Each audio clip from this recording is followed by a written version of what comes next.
نحمدہ ونصلی علی رسولہ الکریم اما بعد۔ آج کا نوجوان یہ سمجھ رہا ہے کہ اس 2025 کے دور میں اسلام پہ، دین پہ عمل کرنا ناممکن اور محال ہے۔ یہ ہمارے ذہنوں کی غلط فہمی ہے اور یہ شیطانی جال ہے۔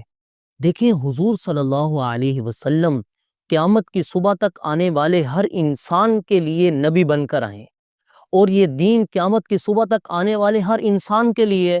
اس لیے اگر کوئی یہ کہے کہ 2025 مہنگائی کا دور ہے، اس کے اندر شراب حلال ہے، اس کے اندر سود حلال ہے، سود کے بغیر کاروبار نہیں چل سکتا، اس لیے سود کی اجازت ہونی چاہیے، اور پردہ اس دور کے اندر مشکل ہو چکا ہے، اس لیے بے پردگی کی اجازت ہونی چاہیے، اور وہ برہنہ لباس ہمیں پہننے کی اجازت ہونی چاہیے، تو وہ غلط کہہ رہے ہیں۔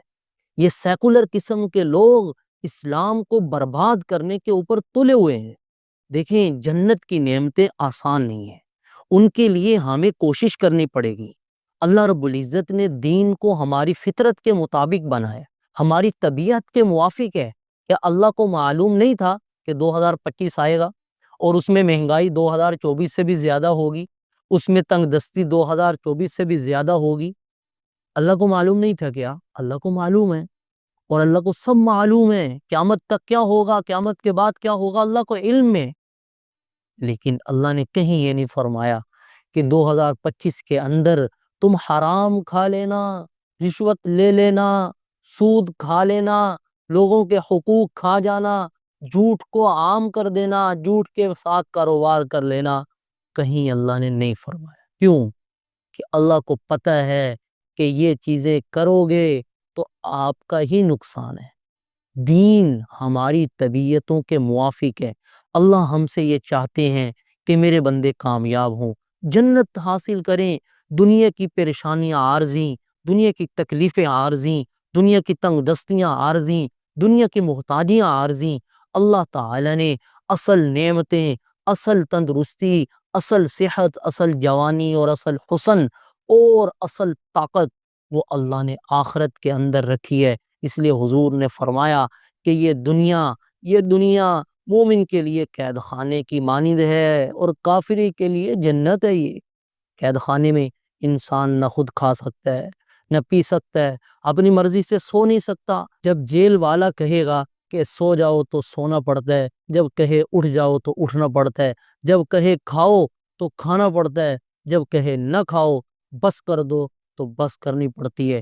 اسی طریقے سے دنیا اللہ نے مومن کے لیے قید خانہ بنایا ہے۔ اس میں انسان اپنی مرضی سے کچھ نہیں کر سکتا۔ اللہ نے ہمارا سب کچھ خرید لیا ہے۔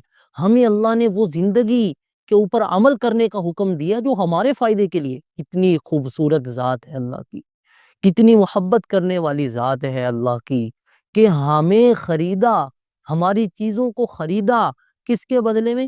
اس دین کے بدلے میں، جو دین بھی ہمارے لیے ہی فائدہ مند ہے۔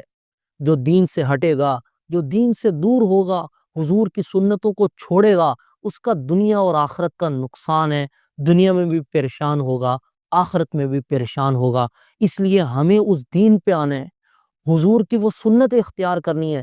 انگریزوں کے فیشن، طور طریقے، رسم و رواج، ان سے ہم نے بچنا ہے، اس لیے کہ اس میں ہمارا نقصان ہے۔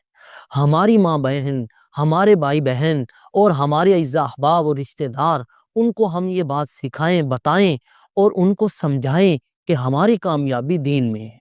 دین سے ہٹ کر اور طور طریقے اور فیشن، ان کے اندر ہماری نسلیں تباہ ہوں گی، ہماری شکلیں بگڑیں گی، ہمارا کلچر بگڑے گا، ہمارا معاشرہ برباد ہوگا، ہماری ماں بہنوں کی عزت محفوظ نہیں ہوگی، ہمارے نوجوان کی طاقت محفوظ نہیں ہوگی، اس کا دین اور دنیا محفوظ نہیں رہے گی، اس لیے کہ وہ بے دینی ہے اور وہ حضور کے دین سے ہٹ کر زندگی ہے۔